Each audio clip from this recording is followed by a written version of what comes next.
नमस्कार, मैं क्षितिज अरोड़ा और आप देखना शुरू कर चुके हैं अनस्क्रिप्टेड विद के। बहुत दिनों बाद हमारी मुलाकात हुई है, लेकिन इस बीच कितनी खबरें सामने आई नीट को लेकर और उसके बाद अब यूजीसी नेट का पेपर भी लीक हो गया है। उसको लेकर दोबारा से परीक्षा करवाई जाएगी। परसों ही 18 जून को ये परीक्षा हुई थी, जो कि अब लीक होने के बाद कल सरकार की तरफ से बयान आया, एजुकेशन मिनिस्ट्री की तरफ से इस परीक्षा को दोबारा करवाया जाएगा। परीक्षा की सेंसिटिविटी को कहीं न कहीं थोड़ा-सा फर्क पड़ा है, जिसकी वजह से परीक्षा रद्द की गई और अब दोबारा से परीक्षा करवाई जाएगी। लेकिन क्या सवाल यही है कि क्या भारत में परीक्षा लीक एक बीमारी बन चुकी है, जिसको लेकर इलाज अभी तक सरकारें खोज रही हैं। सरकार किसी की भी हो, लेकिन जो बीमारी है ये कभी ठीक होने का नाम नहीं लेती। भले ही कोविड-19 आपका ठीक हो जाए, लेकिन परीक्षा लीक एक ऐसी बीमारी बनकर उभरी है, जो कहीं न कहीं ठीक होने का नाम नहीं लेती। इसकी कोई वैक्सीन या फिर दवा भी अभी तक कोई सरकार इजाद करने में नाकाम रही है। अनुराग, आपका बहुत स्वागत है। परीक्षा लीक एक बीमारी है, अब ये साफ तौर पर नजर आ रहा है, क्योंकि एक के बाद एक 2 पेपर अब लीक हो गए हैं। भले ही सरकार ये ना माने कि नीट का पेपर लीक हुआ है, लेकिन जिस तरीके से सबूत सामने आ रहे हैं, बिहार में गिरफ्तारियां हुई, गुजरात में गोधरा में क्या-क्या सामने आया, उसके बाद हम ये बिल्कुल मान सकते हैं कि पहले नीट का पेपर और अब यूजीसी नेट का पेपर लीक हो गया है। देखिए, जिस दिन इस देश के नेताओं के बच्चे इस देश के स्कूलों में पढ़ने लग जाएँगे, भले ही वो सरकारी स्कूल हो, भले ही प्राइवेट स्कूल हो।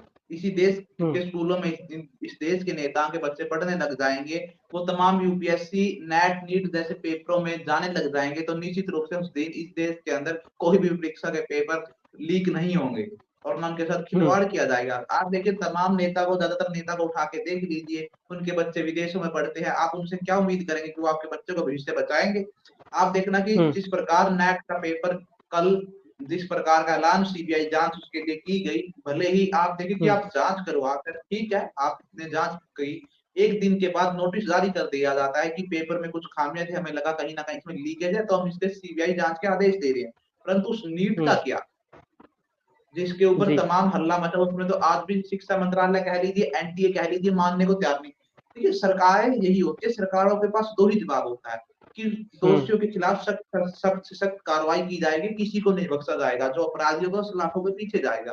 परंतु हुँ, जैसे-जैसे समय बीता देखिए अभी ये मूवमेंट है क्योंकि आप देखना कई कोचिंग सेंटर के जो संचालक हैं, उसने इस मामले को इतनी हवा दी हुई है। वो क्योंकि उनके पास एक ऑडियंस बेस है यूट्यूब के अंदर अपनी, उनकी फैन फॉलोइंग है खुद की। तो वो कुछ जी, भी बात कहते हैं तो वो आपको सोशल मीडिया पे देखने को मिलेगी। परंतु मीडिया क्यों कवर कर रहा है बिल्कुल, इसको? मीडिया सरकार जिस प्रकार के हालात देश में मीडिया के है, उसे कवर नहीं करना चाहता मीडिया। परंतु आज मीडिया की ये हुँ, मजबूरी बन चुकी है। पहली बात देश में जो गठबंधन की सरकार है, मुख्य कारण वो है। और दूसरा कारण ये है क्योंकि आप देखिए उसे टीआरपी मिल रही है मीडिया को। हुँ, बिल्कुल। ठीक है? तो एक तो तरीके से टीआरपी हाँ, जी, तो टीआरपी मिल रही है तभी बच्चों की इतनी आवाज़ उठा पा रहे हैं, वो भले ही नीट के बच्चे हो फिर नेट के बच्चे हो। परंतु हुँ, इससे पहले भी आप देखना जो बिहार के अंदर तमाम पर्चे के जब भर्ती आप देखना रेलवे की भर्ती में कितना बड़ा घोटाला हुआ था। ये बहुत 1 डेढ़ हुँ, साल पुरानी बात है जब तमाम बड़े-बड़े कोचिंग संस्थान जैसे शिक्षकों के ऊपर एफआईआर तक दर्ज करवा दी गई थी। रेलवे को फूँक दिया गया था, बिल्कुल, बच्चों का उग्र प्रदर्शन देखने को मिला था। यूपी के अंदर देखना आप जिस प्रकार के पिछले 7 सालों में पर्चे तक ठीक से सरकार नहीं करवा पा रही। तो तमाम ऐसे कारण हैं, तमाम ऐसे हैं कि लगातार पर्चे लीक हो रहे हैं। आप देखना बात विश्वगुरु की करोगे, आप एक तरफ नालंदा विश्वविद्यालय के अंदर फीता काटते हो, दूसरी तरफ यहाँ पर बच्चों के हुँ, भविष्य के पेपर के फीते सरकार और मंत्रालय काटने का काम करता है, एनटीए उसने काटने का काम करता है। क्या सरकार की ज़िम्मेदारी नहीं है? हमारा देश का भविष्य यूथ है, अगर हमारे देश के यूथ को गुमराह कर कर उनके भविष्य को अंधकार में डाला जा रहा है और नेताएँ तमाम एसी के केबिन में बैठकर जून-जुलाई के महीनों में चाय पर चर्चा करते हैं, अपनी सरकार बनाने का गठन देखिए उन्हें सरकार बनाने में सबसे ज़्यादा दिलचस्पी थी, बच्चों का भविष्य बनाने जी, से ज़्यादा। ये निश्चित है भले ही वो बिल्कुल। कोई पार्टी एक हो, तरफ सपा हो, बसपा हो, जो समाजवादी हो, कोई भी हो, जो कांग्रेस नेता हो, भाजपा हो। जी, जो नेता हैं वो एसी कमरों में बैठकर चर्चा कर रहे हैं और ये बता रहे हैं कि कोई पेपर लीक नहीं हुआ है नीट का। लेकिन दूसरी तरफ जो 24 लाख छात्रों पे जो इसका फ़र्क पड़ा है, वो बाहर जाकर प्रदर्शन कर रहे हैं इसको लेकर। उनकी आवाज़ कौन सुन रहा है, ये भी अपने आप में एक बहुत बड़ा सवाल है, अनुराग। देखिए, मैं आपको कहूँगा कि जिन बच्चों के हाथों में आज जो नीट के पेपर देने के बाद जो एमबीबीएस कॉलेज में सीट अलॉट होती है, उस चीज़ का पेज होना चाहिए, उस चीज़ का पेपर होना चाहिए था, आज उनके हाथों में एनटीए मुर्दाबाद, नीट कैंसल, री नीट जैसे तमाम स्पीकर उनके हाथों में पकड़ा दिए गए क्योंकि उन्हें मजबूर है जी। बेचारे, वो जंतर मंतर पर बैठ के प्रदर्शन करते हैं। आप देखना उन बच्चों की बिल्कुल। उम्र क्या होगी, महज 18 से 20 साल की लगभग उम्र के वो बच्चे हैं, जिन्हें जीवन में अपना कॉलेज चुनना चाहिए था, कॉलेज देखने चाहिए थे कि किस कॉलेज में दाखिला ले। आज वो मंत्रियों को ढूँढ रहे हैं कि कहाँ पर कौन-सा मंत्री मिलेगा जो हमारे को सांसद मिलेगा, जो हमारी पुकार सरकार तक पहुँचा पाएगा।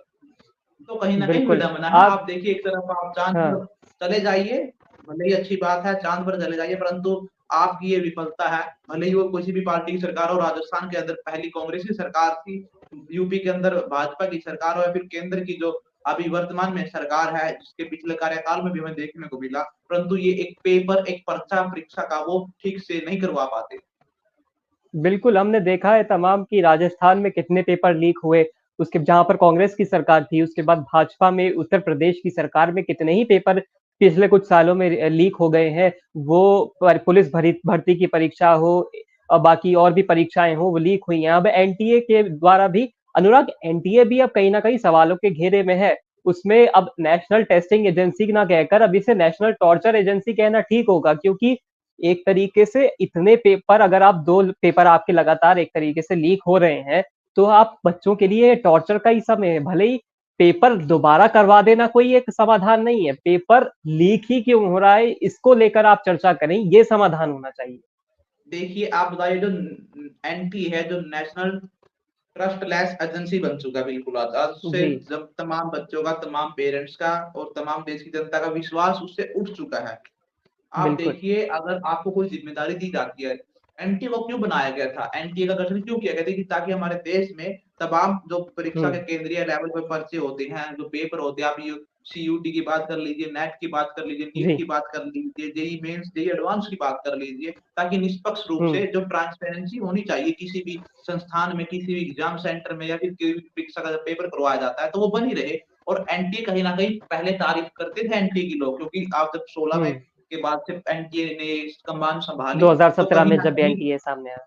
जी तो कहीं न कहीं इसकी बातचीत थी और जनता के अंदर था कि एक अच्छी पहचान थी एनटी की, परंतु नीट का जो मसला आया है, इससे इसकी छवि में इतनी गिरावट आई है, ये गिरावट इतनी चली गई एनटी की छवि में, ये दोबारा नहीं सुधरेगी। आप देखना निश्चित रूप से अगर किसी चीज़ का पेपर रद्द करना क्या उसका सॉल्यूशन है क्या? पहले बिल्कुल, आप देखना आपके पास क्या नहीं, आपको सरकार हर सुविधा प्रोवाइड करवाती है। आप बच्चों से फ़ॉर्म के पैसे ले ले जाते हैं। आप देखना 1000 1200 का 1500 का फ़ॉर्म भरा जाता है लगभग। देखिए आप देखना इतने महँगे फ़ॉर्म हैं, अगर बच्चा भरता है उन्हें और फिर ऐसे समस्या का उन्हें सामना करना पड़ता है कि जो वो पेपर दे के आए इतनी मेहनत के साथ उसमें धाँधली हो रही है। उसमें ग्रेस मार्क्स के बिल्कुल, आधार पर किसी को ज़्यादा नंबर दे दिए जाते हैं, किसी को ग्रेस मार्क्स नहीं मिलते, तो उनका क्या कसूर था? और जो बिल्कुल एक नज़रिया है एनडीए जो का सरकार के हुँ, साथ जो इनका गठजोड़ है, कहीं न कहीं इस गठजोड़ ने हुँ, भाजपा और जो भाजपा कह लीजिए तमाम भाजपा के जितने बड़े लीडर हैं, शिक्षा मंत्रालय की हुँ, ज़िम्मेदारी तो भाजपा के जो मंत्री हैं उनके पास ही है। तो कहीं न कहीं उस मंत्री जी को हुँ, जो शिक्षा मंत्रालय है, शिक्षा मंत्री है, हुँ। उनको आगे आकर इस चीज़ की ज़िम्मेदारी लेनी चाहिए और देश के बच्चों को इस चीज़ का जवाब देना चाहिए। बिल्कुल, इस चीज़ का जवाब देना चाहिए, भले ही आप कहते रहें कि कोई पेपर लीक नहीं हुआ है, धर्मेंद्र प्रधान लगातार ये कह रहे हैं कि कोई पेपर नीट का नहीं लीक हुआ है। कल हालाँकि सरकार ने माना कि जो यूजीसी नेट का पेपर है, वो लीक हुआ था, लेकिन नीट के पेपर को लेकर अभी भी सरकार ये मानने को तैयार नहीं है कि नीट का पेपर लीक हुआ था। धर्मेंद्र प्रधान ने लगातार ये कहा है अभी तक कि हम बच्चों के साथ हैं, लेकिन नीट का पेपर लीक नहीं हुआ है, कोई धांधली उसमें नहीं हुई है। कहीं न कहीं सरकार एनटीए के साथ बिल्कुल खड़ी हुई, कंधे से कंधा मिलाकर नज़र आती है। लेकिन अनुराग जब सुप्रीम कोर्ट में सवाल पूछे जाएँगे, सुप्रीम कोर्ट में जवाब माँगा जाएगा, 8 जुलाई को सुनवाई दोबारा से होनी है सुप्रीम कोर्ट में। हालाँकि कई पिटीशंस पर अभी भी सुनवाई जारी है सुप्रीम कोर्ट में नीट को लेकर। लेकिन जब 8 जुलाई को एक दोबारा से एक अच्छे तरीके से सुनवाई होगी, तो वहाँ पर हलफ़नामे के रूप में आपको जवाब देना पड़ेगा। और वो हलफ़नामा में आपको बिल्कुल फैक्ट्स जो आपके होते हैं वो ठीक होने चाहिए। तो वहाँ पर आप कोई गड़बड़ नहीं कर सकते। भले ही मीडिया के कैमरों के सामने या अखबार के पन्नों में आप ये कह दें, मीडिया को या आम जनता को ये सुनिश्चित कर दें कि कोई पेपर लीक नहीं हुआ है, लेकिन जब सुप्रीम कोर्ट में आप जवाब देंगे तो आपको अच्छे से जवाब देना होगा। देखिए, सुप्रीम कोर्ट ने पहले इस चीज़ पर टिप्पणी कर दी कि अगर इसमें 001% भी इसमें कोई खामी पाई जाती है, तो उसके खिलाफ सख्त कार्रवाई होगी। हर जी। हर खामी को दूर करने का काम, उस चीज़ की ज़िम्मेदारी एनटीए की होगी कि इसमें कोई भी खामी ना बचे। परंतु जिस हुँ, प्रकार आप देखना कि 23 जून को जो पेपर रीनीट 563 बच्चों का होगा, 30 जून को उसके हुँ, नतीजे आएँगे और 6 जुलाई से काउंसलिंग स्टार्ट है बच्चों की और 8 जुलाई को सुप्रीम कोर्ट के अंदर दोबारा इस मुद्दे को लेकर चर्चा होगी। देखिए, सुप्रीम हुँ, कोर्ट तो अपना फैसला दे देगा, सुप्रीम कोर्ट फैसला देता है अपनी मेरिट के आधार पर, जो सबूत, जो तथ्य है सुप्रीम कोर्ट के सामने पेश किए जाते हैं, उन तथ्यों को ध्यान में हुँ, रखकर सुप्रीम कोर्ट मेरिट के आधार पर फैसले देता है। अगर सुप्रीम कोर्ट हुँ। में ये साबित नहीं हो पाया कि पेपर लीक हुआ है नीट का, तो फिर क्या? तो फिर कुछ नहीं बचता, वही काउंसलिंग स्टार्ट रहेगी 6 जुलाई वाली और बच्चों की उम्मीद होगी वो टूटेगी और ना जाने ऐसे कितने बच्चे इस बार एमबीबीएस के कॉलेजों में दाखिले ले लेंगे, जो मेहनत से ज़्यादा नोट से बनकर आगे आए हैं। बिल्कुल, एक बच्चा जो गरीब बच्चा है, वो नीट का पेपर देने के बाद ये सोच रहा होगा, वो सपने संजो रहा होगा कि मैं अब अच्छे कॉलेज में एडमिशन लूँगा, भले ही मेरे माता-पिता के पास उतना पैसा ना रहा हो, लेकिन मैं एक अच्छा डॉक्टर बन के जनता की सेवा करूँगा और वो सपने देखता है कि मैं अच्छे कॉलेज में एडमिशन लूँगा, लेकिन जब ऐसी धाँधलियाँ होती हैं, तो कहीं न कहीं बच्चों का सपना जो है, वो टूटने लगता है और जो आशा की किरण होती है, वो भी कहीं न कहीं दबने लगती है। अनुराग, वही उन छात्रों के लिए सवाल है कि वो छात्र तो ना सिर्फ परीक्षा का जो पेपर का जो फॉर्म होता है, उसके पैसे भी देते हैं, बल्कि जो उनका सेंटर होता है, कभी-कभी वो इतना दूर कर दिया जाता है। भले ही आप कई पेपरों में ये भी देखा गया है कि ऑनलाइन परीक्षा होती है, लेकिन वो सेंटर ऑनलाइन परीक्षा के लिए इतना दूर होता है कि वो अपने आप में ऑनलाइन रह नहीं जाती है। तो उसके पैसे क्या एनटीए दोबारा भरेगा? ये अगर यूजीसी नेट की परीक्षा भी दोबारा होती है, तो ये भी अपने आप में एक सवाल रहना चाहिए कि क्या आप उन बच्चों के पैसों का आप कैसे भुगतान करेंगे? उनके समय का देखिए भुगतान कैसे करेंगे? देखिए, अगर शिक्षा मंत्रालय को और एनटीए को अगर बच्चों की ज़रा भी चिंता होती, तो ना तो ऐसे जिस प्रकार के मसले अब सामने आ रहे हैं, ऐसे मसले आते और ना ही इस प्रकार का जी। व्यवहार बच्चों के साथ जिस प्रकार का व्यवहार एनटीए ने किया है और शिक्षा मंत्रालय का जो रुख रहा है, तो नहीं होता। क्योंकि आप देखिए नीट का मसला जब चर्चा में नीट के पेपर होने से पहले ही हुँ, मसला था कि पेपर लीक है, एनटीए मना करता गया, शिक्षा मंत्रालय से मना नकारता गया। उसके बाद 4 जून हुँ, को जिस प्रकार आवाज़ दबा दी गई बच्चों की चुनावी परिणामों के अंदर, तो जी, दोबारा मसला उठा कि कहीं न कहीं फिर भी एनटीए ने नकारा, शिक्षा मंत्रालय ने शब्द लेते ही इस चीज़ को नकार दिया कि कोई पेपर लीक नहीं हुआ, तो बिहार पुलिस ने किन्हें गिरफ्तार किया है। तो देखिए, अगर बिल्कुल।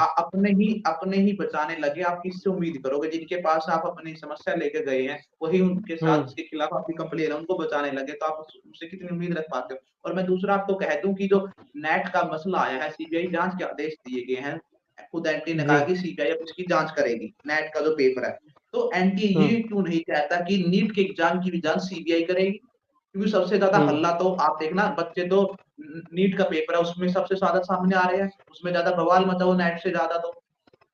तो कहीं न बिल्कुल। कहीं सीबीआई जाँच के आदेश तो फिर या तो सुप्रीम कोर्ट इसमें अपना दखल दे कि सुप्रीम कोर्ट सीबीआई जाँच के आदेश दे, निष्पक्ष जाँच हो तभी तो सब सामने आ पाएगा कि कौन गुनहगार है, कौन बेगुनाह है।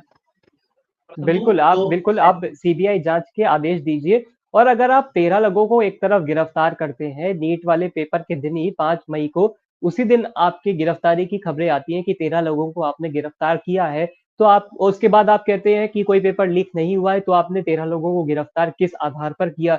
उनकी गिरफ्तारी क्यों की गई? क्या कोई गलत खबर फैलाई गई, तो उसको लेकर आपने क्या एक्शन लिया? लेकिन अगर 13 लोग एक तरफ गिरफ्तार हो रहे हैं, तो दूसरी तरफ अगर आप ये कहते हैं कि कोई पेपर लीक नहीं हुआ है, तो आप ये बताइए कि उन 13 लोगों को गिरफ्तार क्यों किया गया? अनुराग, आखिरी सवाल मैं आपसे पूछूँ कि अगर भारत की शिक्षा व्यवस्था में पेपर लीक को लेकर अगर कोई हमें कोई अच्छा कानून बनाना है, कानून तो आया लेकिन उसका अभी तक प्रभाव देखने को नहीं मिल रहा है। तो अगर इस सरकार मानेगी नहीं, तो वो कानून भी कैसे प्रभावी होगा? अगर कोई हमें इस पे ठीक से एक व्यवस्था बनानी हो, तो आपका कोई सुझाव कि हम कैसे व्यवस्था को ठीक बना सकते हैं और कोई पेपर लीक की समस्या ताकि आगे भारत में ना आ पाए और सच्ची में भारत एक शिक्षा के आधार पर एक विश्व गुरु बनने की राह पर निकले? देखिए, मैं बताता हूँ आपको अगर किसी भी चीज़ में सुधार करना होगा तो उसका ज़िम्मेदार जिस व्यक्ति को ज़िम्मेदारी दी जाती है, उसके अंदर जो पैशन होना चाहिए, जो ज़िम्मेदारी की भावना आनी चाहिए, वो सबसे जी। पहले होनी चाहिए। आप देखिए कि इस देश के अंदर 14 से पहले हमारे देश के अंदर जो सड़क है उसकी हुँ, हालात क्या थी? एक व्यक्ति को ज़िम्मेदारी मिली नितिन गडकरी।